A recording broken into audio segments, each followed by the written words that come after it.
ईमान छीनना आसान हो जाएगा। हाँ, और ईमान छीनने के लिए एक तो दुनियावी इदारे हैं, पढ़ लिख ले रहे हैं तो कहते हैं खुदा है तो उसका वजूद कहाँ है।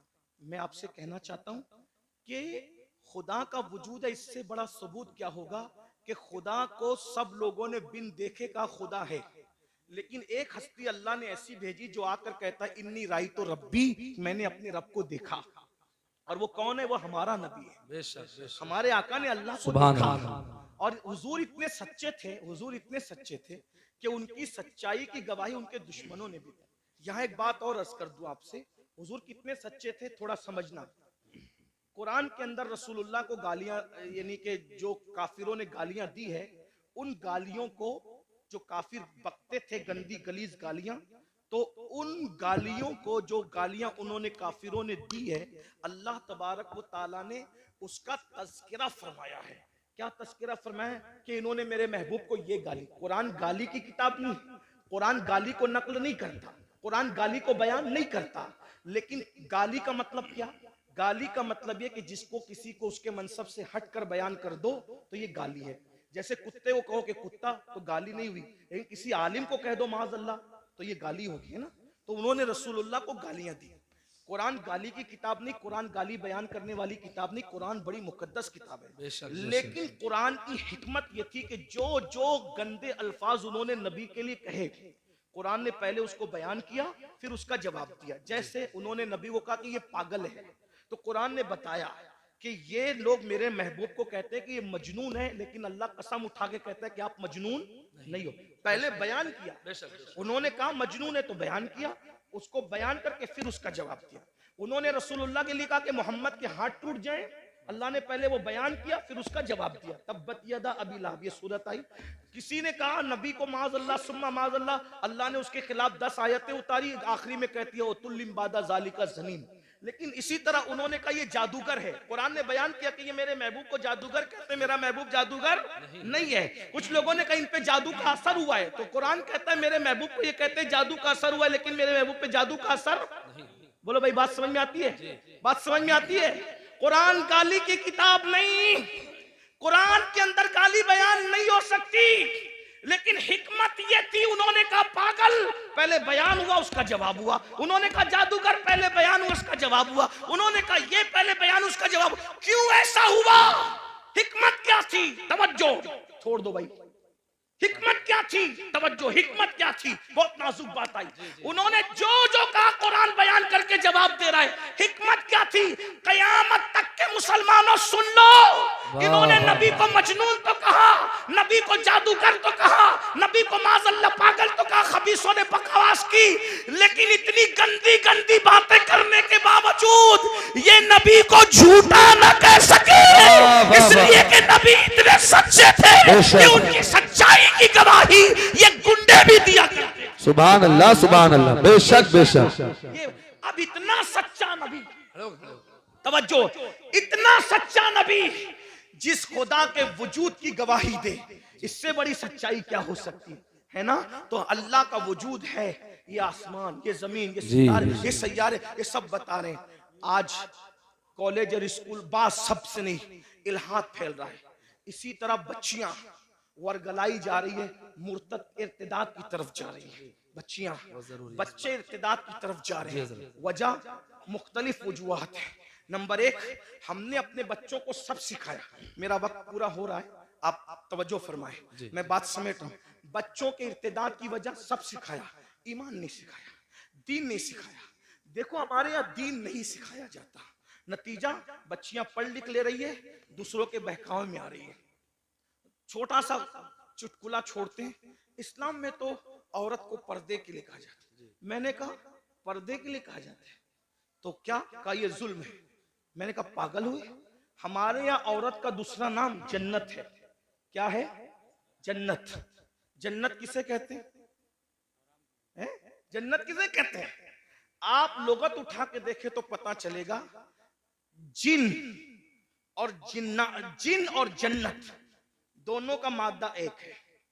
ठीक? जिन को जिन क्यों कहते हैं? क्योंकि वो मखलूक छुपी हुई है। और जन्नत को जन्नत क्यों कहते हैं? कि वो भी छुपी हुई है।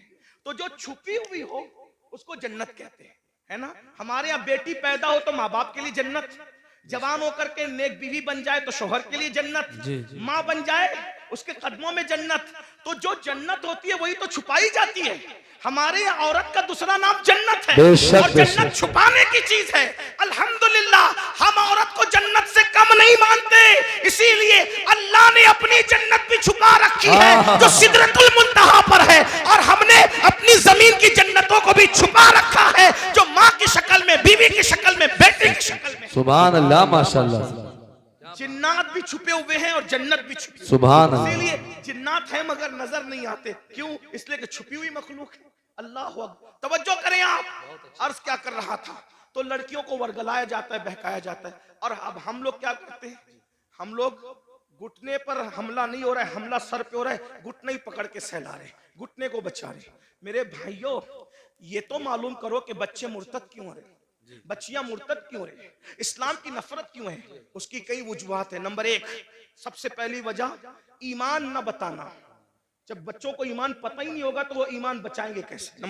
नंबर 2, गुर्बत, गरीबी कुफ्र तक ले जा रही है। नंबर 3, बच्चियों की देर तक शादी का न होना, ये बच्चियों को कुफ्र तक ले जा रहा है, और इसके जिम्मेदार आप भी और हम लोग भी हैं। क्यों?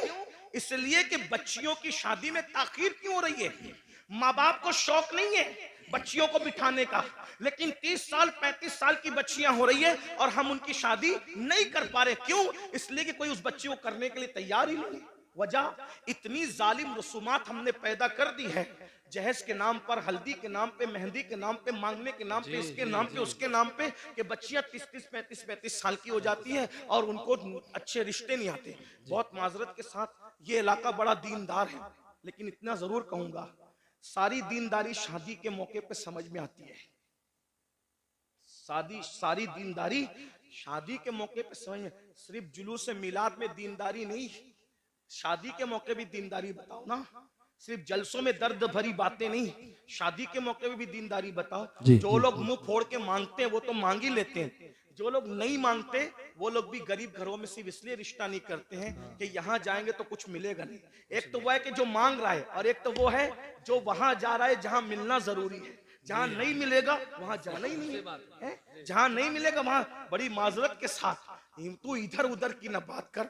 ये बता के काफिला क्यों लूटा, मुझे रहजनों से गरज नहीं, तेरी रहबरी का सवाल है। मैंने कई जगह ये बात रखी और लोगों ने मेरी बात को कबूल किया।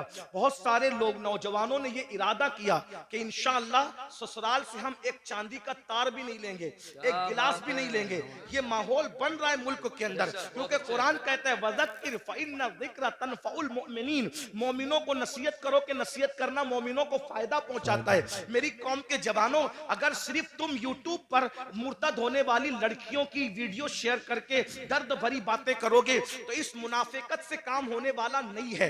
ये मुनाफिकत अमली छोड़ दो, और तुम इतनी दर्द भरी बातें करते हो। अगर दर्द है किसी के ईमान बचाने का तो अहद करो कि अगर मेरी शादी नहीं हुई है तो मैं जहेज नहीं लूंगा, और अगर मेरी शादी हो चुकी है और मैं बच्चों का बाप हूं, अब अपने बेटों की शादी करूंगा तो जहेज नहीं लूंगा, जहेज का बाइकाट करूंगा, गलत रसूमात का बाइकाट करूंगा। फिर देखो ईमान बचेगा कि नहीं बचेगा। अल्लाहु अकबर। खूबसूरत बेटियां हैं, शरीफ बेटियां हैं, दीनदार बेटियां हैं, लेकिन उनको रिश्ते इसलिए नहीं आते कि उनके बाप के पास भीख देने के लिए जहेज की शक्ल में कुछ पैसे नहीं है। अल्लाहु अकबर। मुसलमानों, नबी से इश्क का दावा करते हो, रसूलुल्लाह से मोहब्बत का दावा करते हो, नबी के नाम पे जान लुटाने की बात करते हो। सोचो, ये जहेज की गलत रसूमात की बुनियाद पर जब मुसलमान की कोई बेटी किसी मुशरिक और मुनकिर इस्लाम के हाथ में हाथ देकर जब कुफ्र की दहलीज चढ़ती होगी तो गुंबदे खजरा में रसूलुल्लाह के दिल पे क्या गुजरती होगी।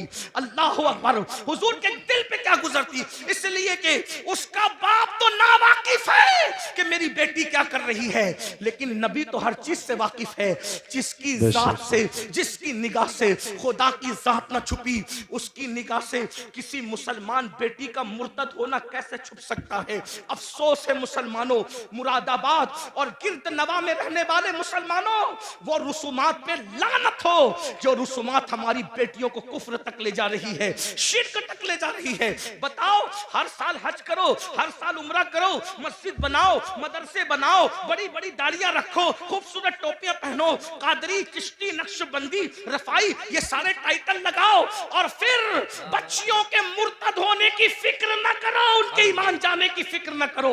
अगर कयामत के दिन रसूलुल्लाह का सामना होगा, हुजूर ने दामन पकड़ के पूछ लिया, ओ मुनाफिक, मेरी उम्मत की बेटियां मुर्तद हो रही थी तेरी नाजायज रसूमात की बुनियाद पे, तू क्या कर रहा था? अल्लाह, क्या जवाब दोगे?